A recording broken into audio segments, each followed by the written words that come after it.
Sebelum kita mulai, aku ingin menyapa mereka yang mungkin merasa tertekan atau bahkan merasa putus asa karena kecanduan PMO. Jangan khawatir, kamu tidak sendiri. Saya tahu bahwa melibatkan diri dalam PMO bisa menjadi suatu hal yang sulit untuk dihadapi. Namun, di sini kita bukan hanya membahas masalah, tetapi juga memberikan solusi praktis untuk membantu kamu melangkah keluar dari lingkaran kecanduan ini. Kali ini kita akan membahas topik yang mungkin tidak mudah untuk dihadapi, tapi sangat penting untuk kesehatan mental dan emosional kita. Kita akan membicarakan cara-cara berhenti dari kecanduan PMO atau pornografi, masturbasi, dan onani. Pastikan kamu menonton sampai selesai, karena kita akan membahas 6 cara yang mudah dan efektif untuk keluar dari kecanduan ini. Jauhkan diri dari segala hal yang dapat memicu keinginan untuk menonton film porno sambil masturbasi. Misalnya, hindari forum internet atau situs web yang berisi konten seksual yang membuat Anda merasa tergoda. Selain itu, singkirkan juga poster yang berbau seks, majalah pornografi, dan barang-barang yang digunakan untuk masturbasi dari kamar. Jika perlu, pasang filter pencarian aman pada komputer untuk membuat akses ke pornografi menjadi lebih sulit. Menjauhkan diri dari kebiasaan PMO mungkin sulit karena telah menjadi kebiasaan. Namun, Anda bisa mencapai kesuksesan dengan lebih baik jika menggantinya dengan sesuatu yang lain. Cobalah untuk memilih kebiasaan yang terkait erat dengan kebiasaan yang ingin Anda tinggalkan. Sebagai contoh, gantilah kebiasaan masturbasi dengan kegiatan menggambar karena hal itu dapat membuat Anda merasa rileks dan tangan Anda sibuk. Selain itu, gantilah menonton materi porno dengan menonton acara televisi yang menghibur. Jika merasa sulit untuk berhenti PMO secara tiba-tiba, cobalah melakukannya secara bertahap. Pertama, tetapkan waktu untuk berhenti sepenuhnya, misalnya 2 hingga 3 bulan dari sekarang. Kemudian, bagi waktu tersebut menjadi 4 segmen dengan durasi 2 minggu per segmen.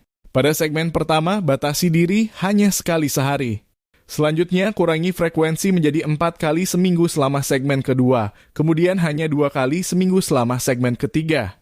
Terakhir, lakukan hanya sekali seminggu. Dengan cara ini, kamu bisa secara perlahan-lahan mengurangi kebiasaan ini hingga akhirnya bisa berhenti sepenuhnya. Kamu mungkin menyadari bahwa PMO bisa membuat pikiran dan tubuh menjadi lebih rileks. Padahal efek yang sama bisa kamu dapatkan dengan berolahraga.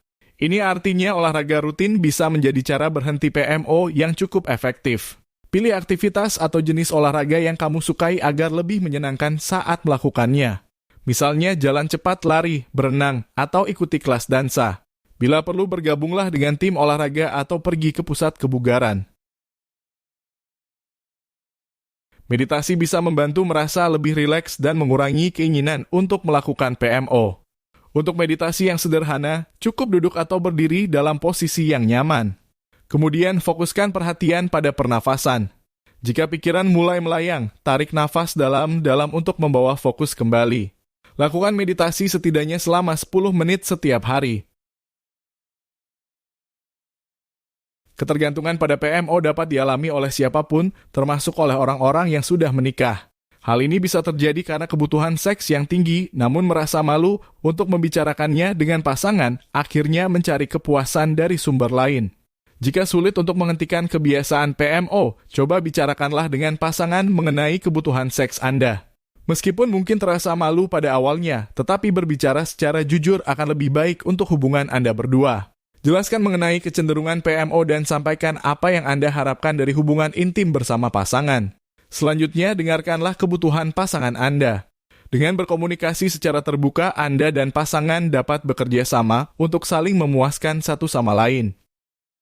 Itu tadi 6 cara berhenti PMO yang mudah dan efektif. Ingatlah, perubahan tidak terjadi dalam semalam, tetapi dengan langkah-langkah kecil dan konsisten, kita bisa mencapai tujuan kita. Jangan lupa untuk berbagi pengalaman dan tips kamu di kolom komentar, karena kita semua berada dalam perjalanan yang sama. Terima kasih telah menonton. Jangan lupa like, comment, subscribe, dan share jika video ini bermanfaat untukmu.